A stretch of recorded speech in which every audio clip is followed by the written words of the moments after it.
ये नाम के मंत्री हैं, ना कि काम के मंत्री हैं। इनके मंत्री पद का रिमोट कंट्रोल कहीं और आदमी लेके बैठा हुआ है। जब वो दबाएगा तब इनके विभाग का संचालन होगा।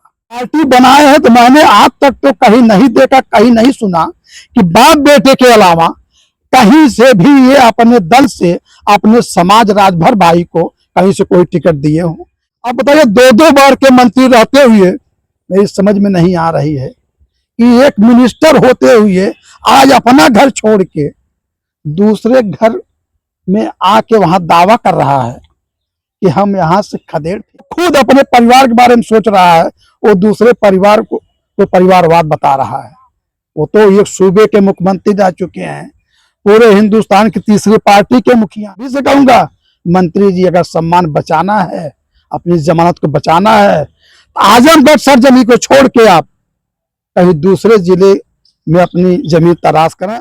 हमेशा बोलते हैं खदेड़ा करेंगे, खदेड़ा करेंगे, तो ऐसा ना हो कि आजमगढ़ की जनता, दीदारगंज अतरौलिया की जनता आपको इस तरीके से खदेड़ दे कि कहीं जगह ही ना मिले। और तो लोग समाज के हैं, आप पढ़े लिखे, क्यों नहीं देते हो लोगों को? मैं कह रहा हूँ ठीक है, आप अतरौलिया से लड़ने आ रहे हैं, क्यों आप लड़ने आ रहे हैं? आप जरूर बात सकते हैं ना, आप किसी भी समाज को लड़ा दीजिए, तब जाने कहाँ आप समाज के लिए काम कर रहे हैं। उत्तर प्रदेश में पंचायत चुनाव और विधानसभा चुनाव को लेकर के तैयारियां चल रही हैं और हमारे साथ जिला पंचायत क्षेत्र पलथी से जिला पंचायत सदस्य प्रत्याशी राजू राव जी हैं, उर्फ राजू गौतम जी हैं। इनसे बात करेंगे इसी मुद्दे को लेकर के, क्योंकि पंचायत चुनाव कभी टलेगा, कभी होगा, कभी टलेगा, ऐसा ऐसा चल रहा है।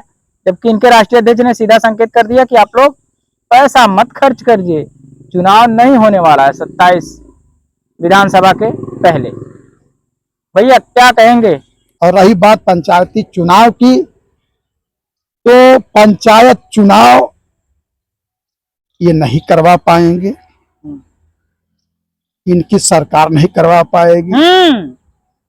कारण है कि इनके सरकार में, इनके लोगों के अंदर इतनी दहशत पैदा हो गई है, जनता इतनी आक्रोशित है कि बार बार ये लोग ये बताइए कि सूबे का सबसे बड़ा अगर कोई मंत्री है तो पंचायती विभाग है।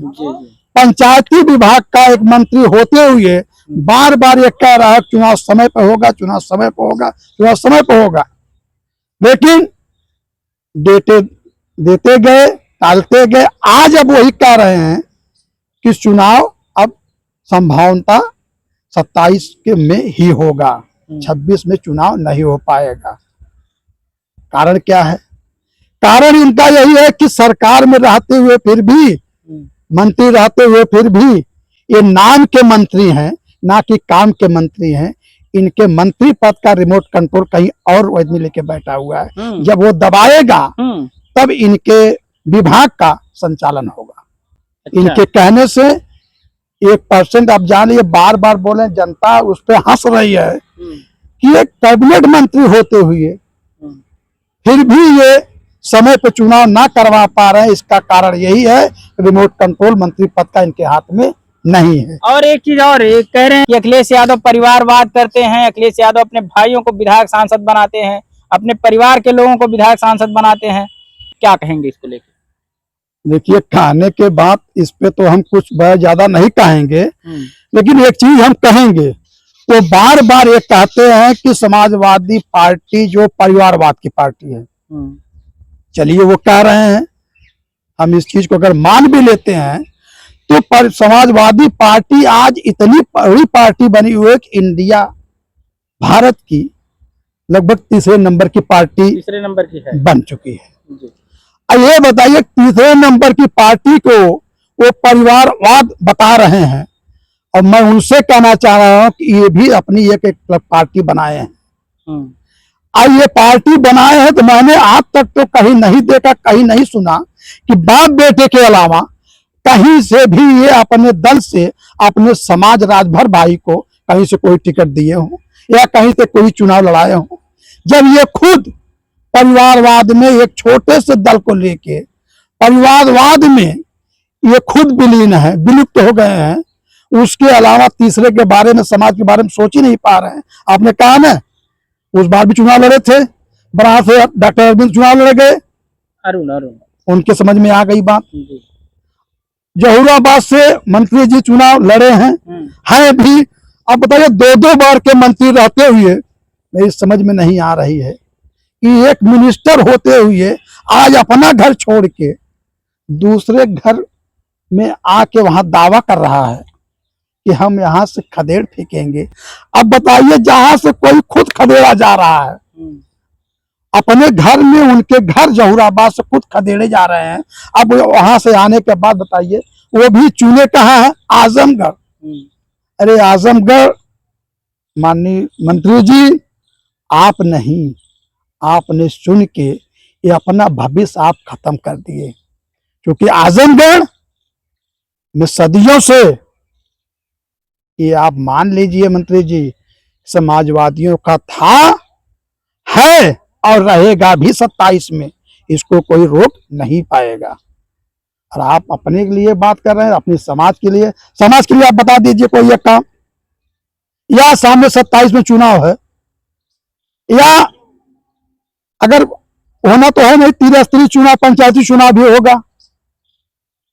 आप जरा बता दीजिएगा, कितने राजभर को जिला पंचायत का प्रत्याशी बनाएंगे? कितने विधानसभा में टिकट राजभर को आप देंगे? है नहीं। आपका समाज भी पढ़ा लिखा है, एक से एक है, लेकिन कभी आप समाज के बारे में नहीं सोच पाए। जो खुद अपने परिवार के बारे में सोच रहा है, वो दूसरे परिवार को तो परिवारवाद बता रहा है। वो तो एक सूबे के मुख्यमंत्री रह चुके हैं, पूरे हिंदुस्तान की तीसरी पार्टी के मुखिया हैं, उनके ऊपर आप कह रहे हैं। आप छोटे से दल को लेके तब भी आप परिवारवाद के अलावा उससे बाहर कहीं बातें नहीं कर सक रहे हैं। क्या लग रहा है आपको, दीदारगंज और अतरौलिया में उनका वर्चस्व कायम हो पाएगा जैसा वो दावा कर रहे हैं? अतरौलिया में ही, पूरे आजमगढ़ में समाजवादी का वर्चस्व था, है और रहेगा। और उनका वर्चस्व यह है कि मैं तो अभी से कहूंगा, मंत्री जी, अगर सम्मान बचाना है, अपनी जमानत को बचाना है, आजमगढ़ सरजमी को छोड़ के आप कहीं दूसरे जिले में अपनी जमीन तलाश करें, तैयार करें। आजमगढ़ में आपका कुछ दाल गलने वाली नहीं है। आजमगढ़ में वो भी वहां से चुने, कहां से चुने हैं? अतरौलिया से। अतरौलिया से वो चुने हैं, दीदारगंज से बेटे के लिए चुने हैं। अरे मंत्री जी, शायद आप भूल गए, दीदारगंज बाबू स्वर्गीय सुखदेव राजभर की धरती है, वो उनकी सींची हुई धरती है, वो उनकी बनाई हुई जमीन है। आज आपका समाज चाहे कोई हो, दीदारगंज में उनको, आपके समाज के ही लोग क्या, सब समाज के लोग जो भी पीडीए से जुड़े हैं, उनको देवता तुल्य मानते हैं, भगवान मानते हैं, पूजते हैं। और आप वहां आ रहे हैं वो भी बच्चे के लिए। और आज वर्तमान में आप पहले ये देखिए कि आप ही का, मैं कह रहा हूं, आप ही का समाज का तो कमलाकांत राजभर विधायक जी हैं, क्यों नहीं दूसरी सीट तलाश लेते?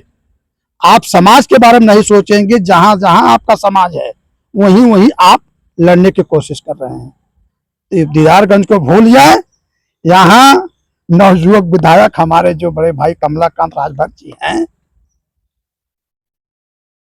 वो हैं भी, और आने वाले 27 में 1% भी ये नहीं संभावना है कि वो नहीं रहेंगे। इस नाते कहा जा रहा है और रहेंगे। और रहने के लिए दीदारगंज में आपका समाज एक तरफा आज कमलाकांत राजभर के जी के साथ है, और साथ तब भी था और भविष्य में भी रहेगा। और वर्तमान रही बात खाली माननीय विधायक जी की, आज दीदारगंज के नवयुवकों को दिल की धड़कन बन चुके हैं माननीय विधायक कमलाकांत राजभर जी।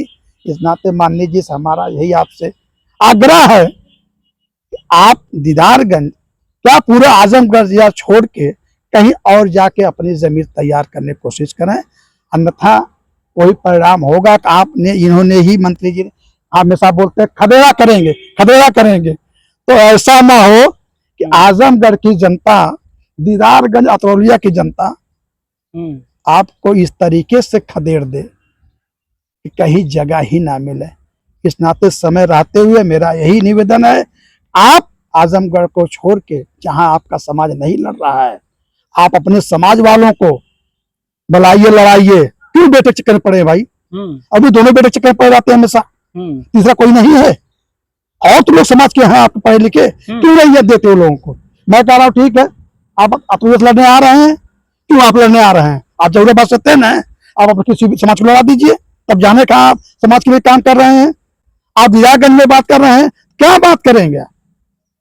आपसे बड़ा परिवारवाद तो मुझे अभी मैंने नहीं देखा हूं।